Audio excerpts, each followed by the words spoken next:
Buen día, les habla el doctor Alfredo Islas, profesor de la Universidad Juárez Autónoma de Tabasco, investigador nacional del Consejo Nacional de Ciencia y Tecnología de México, nivel 3. Vamos a exponer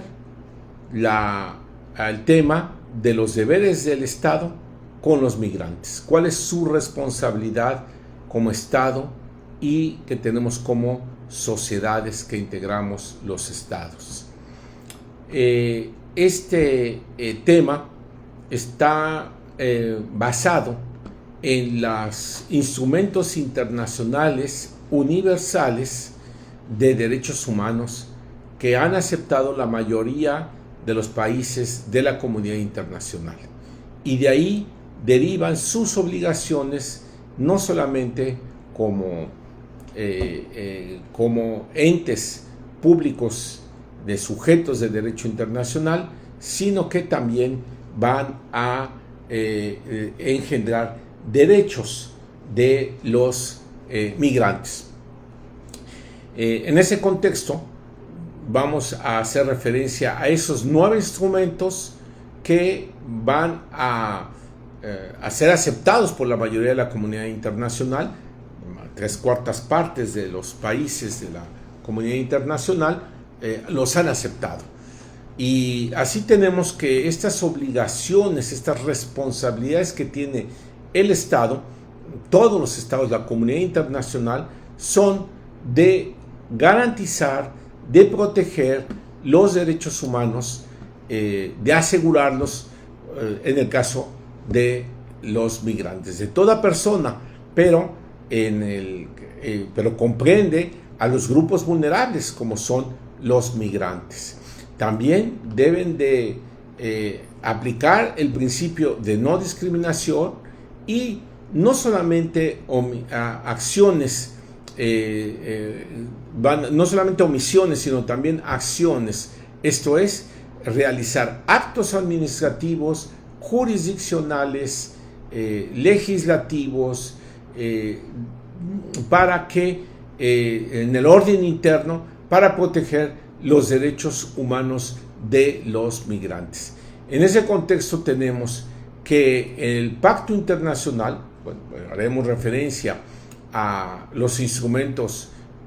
universales fundamentales de derechos humanos que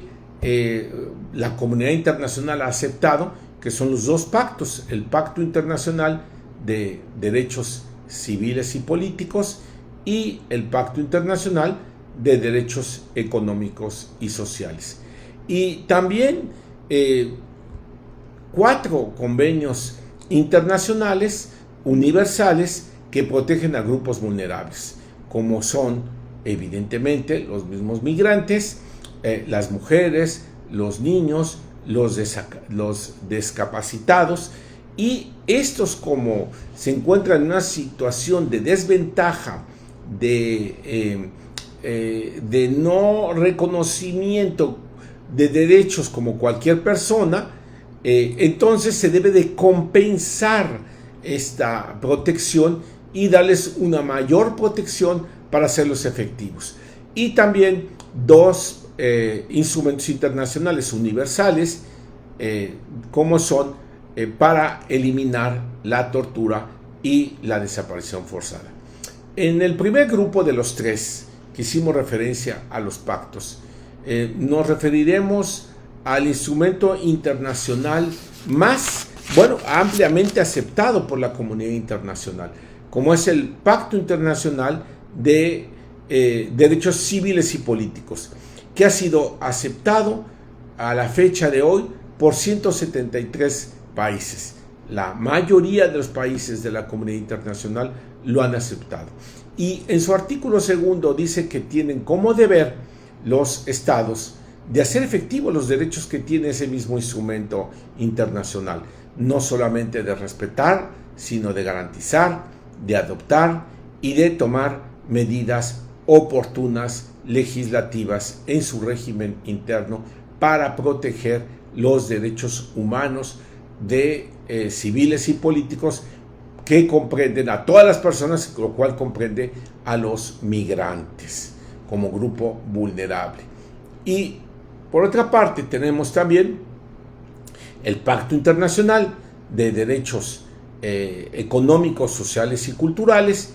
que establece que la obligación de los estados de adoptar las medidas hasta el máximo de los recursos de que disponen para hacer efectivos los derechos de manera progresiva y de manera que tengan todos un igual goce de derechos económicos, sociales y culturales. Como podamos ver en los distintos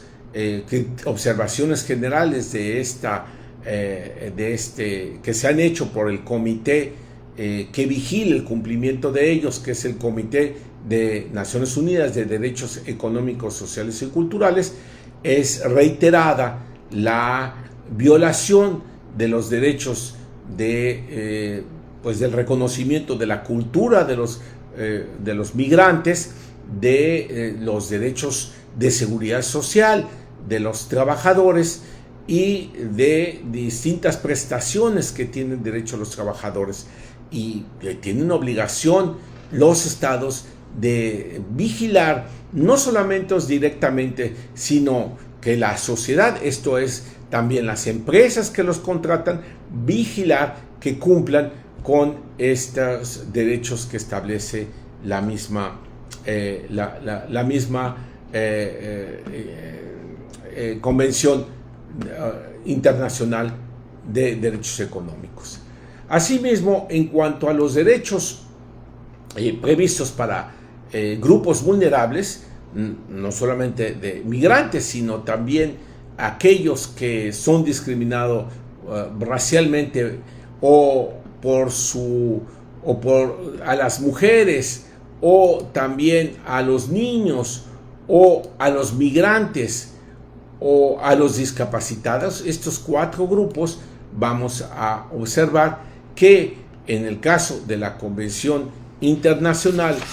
contra la Discriminación Racial, que ha sido aceptada también por un gran número de países, en este caso son 180 países que han aceptado esta convención, establece, la mayoría de los países de la comunidad internacional establecen que es deber en su artículo 1 a 4, establece las obligaciones del Estado, que es eliminar la discriminación, obligar a aquellos que han sido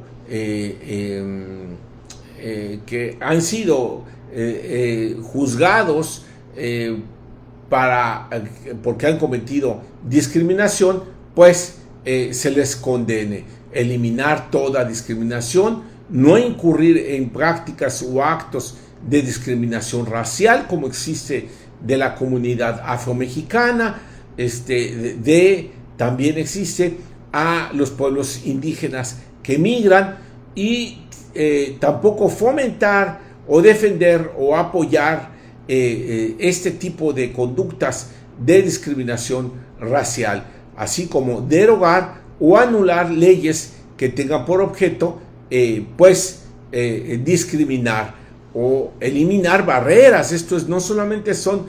acciones de tipo positivo, negativo, sino también positivo. Debe de realizar actos administrativos, ejecutivos, administrativos, legislativos y jurisdiccionales para eliminar las barreras que haya con respecto a las discriminaciones de discriminación racial. Debe de fomentar la igualdad, que no haya división, prevenir y prohibir y eliminar y condenar aquellos casos de superioridad de raza o de personas. Todo ello está previsto en la Convención Internacional sobre la eliminación de todas las formas de discriminación racial, que, como decíamos, está previsto en este instrumento internacional y que tiene su respectivo comité, que vigila el cumplimiento en estos 180 países que la han aceptado. Así tenemos también la Convención sobre la eliminación de todas las formas de discriminación contra la mujer, y en ese contexto tenemos que en los artículos 2 a 4 de esta convención, que es vigilar el cumplimiento en los países que la han aceptado, que corresponden a 189 países, han aceptado esta convención, y que su comité contra la eliminación de la discriminación contra la mujer vigila el cumplimiento de esto, como es el deber de eliminar la discriminación, de condenarla, de todo tipo de formas de violencia, eliminarla, adoptar disposiciones, sanciones, protecciones, garantías para que el Estado deba de proteger a la mujer, y mucho mejor a la mujer migrante. Debe también adoptar medidas especiales de carácter temporal para acelerar esta igualdad. Y en ese contexto podemos decir que este comité ha emitido resoluciones para que se pueda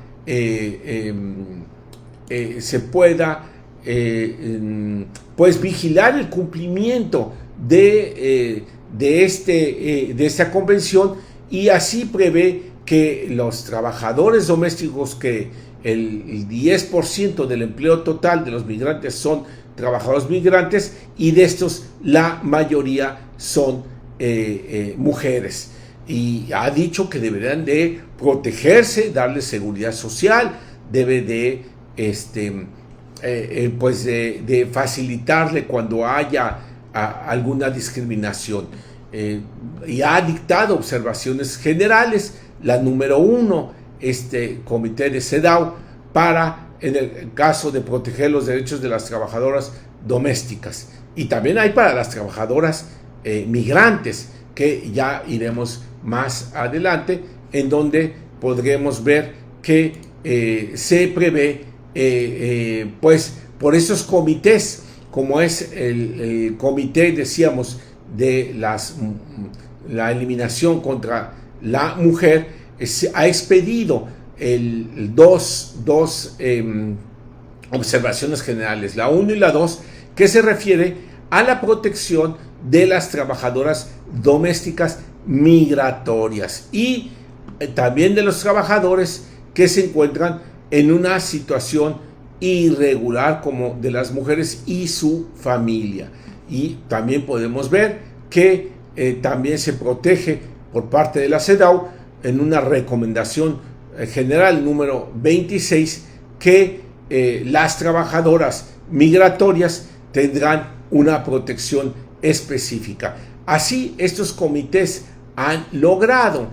no solamente establecer de manera general, a través de estos instrumentos internacionales, la protección de los derechos, no solamente en estos dos pactos, sino en los grupos vulnerables y en las violaciones graves que hicimos referencia en estos 9 comités.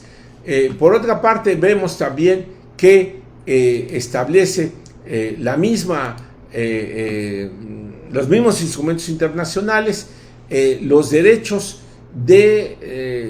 previstos en la Convención de los Derechos del Niño, revisados por el Comité de los Derechos del Niño, en donde obliga, entre los artículos 2 y 10, a los Estados parte a que deben de respetar y asegurar sin distinción alguna a los derechos de los niños, y poder atender la protección de estos derechos conforme al principio de interés superior del menor. Y por otra parte, debe de tomar medidas hasta el máximo de sus recursos que disponga para velar por estos grupos vulnerables. Por otra parte, hay que mencionar que el instrumento internacional universal más aceptado por la comunidad internacional es la Convención sobre los Derechos del Niño, que son 196 países que lo han aceptado. Y por otra parte tenemos el Comité sobre protección de los derechos de los trabajadores migrantes y sus familias. Y vigila el cumplimiento de esta convención, que se denomina Convención Internacional sobre la Protección de los Derechos de todos los trabajadores inmigrantes y sus familias. Y ahí podemos observar cómo se ve la protección a estos trabajadores, como son los derechos a los migrantes, a sus familias, por parte de los estados que han firmado este convenio, que por cierto debo decirles que es uno de los instrumentos que tiene menos aceptación en el mundo. Son 55 países dentro de estos instrumentos internacionales universales que ha sido firmado. Y entonces esos países tienen la obligación de protección de los derechos de los migrantes y de su familia, y también no permitir la esclavitud o servidumbre o ningún tipo de injerencias arbitrarias, como por ejemplo puede ser la detención arbitrarias, que es común en los países en donde van los migrantes. Y ahí tenemos entonces otro instrumento internacional. Y luego tenemos dentro de estos grupos vulnerables a la Convención Internacional para la Protección de todas las personas contra las desapariciones forzadas, que supervisa el Comité contra la Desaparición Forzada, y que también es un número reducido quienes han aceptado este instrumento internacional. Son 63 países que son parte, pero que tienen el deber de pronunciarse en contra de la desaparición forzada y no justificar bajo ninguna circunstancia extraordinaria las desapariciones forzadas. Asimismo, de tomar todas las medidas que sean necesarias para investigar, para procesar, para tipificar como delito estas conductas, y a mayor abundamiento vigilar que estas conductas de desaparición no sean generalizadas o sistemáticas, porque si no, entonces, si fuera el caso, sería competencia de la Corte Penal Internacional de fincar responsabilidades penales, dar penas apropiadas y garantizar el derecho de las víctimas. Debe de tipificar de una manera adecuada. Ha dictado varias recomendaciones en el sentido a distintos países en donde el tipo penal pues es muy diverso y entonces no reúne los elementos que contiene tanto la Declaración de la Desaparición contra la Desaparición Forzada como la Convención Interamericana contra la Desaparición Forzada, y como esta misma Convención Internacional contra la Desaparición Forzada. Y entonces debe de sancionarse adecuadamente, de establecer un tipo penal adecuado y garantizar el derecho de las víctimas. Por otra parte, tenemos el caso de las violaciones a otro grupo por violaciones graves, que es el Comité contra la Tortura, otros tratos o penas crueles, inhumanas o degradantes, que vigila esta convención con el mismo nombre, y que esta convención ha sido aceptada también por un gran número de países, 170 países, y debe de los estados partes evitar la tortura o los tratos o penas crueles, inhumanas o degradantes, no invocar circunstancias excepcionales para autorizarlas, no debe de justificarse con orden superior, tampoco debe de permitirse que en los casos de expulsión, devolución o extradición por peligro de tortura, pues se permita esta conducta por parte de los estados. Porque hay países, como todos sabemos, como en Haití o como el mismo Honduras, en donde mucha gente, muchos habitantes huyen para poner a salvo su vida, pues por los conflictos, no solamente de grupos internos, sino también de la delincuencia organizada, y que grandes cantidades de personas están siendo expulsadas, están yéndose de sus países para cuidar su vida y si regresan pueden ser torturados. Por lo tanto, entonces debe de vigilarse muy bien este examen que se haga para ver que no se les devuelva si pueden sufrir este tipo de conductas violatorias de derechos humanos. Y en ese contexto podemos decir que esto es lo que nosotros podemos mencionar. Gracias.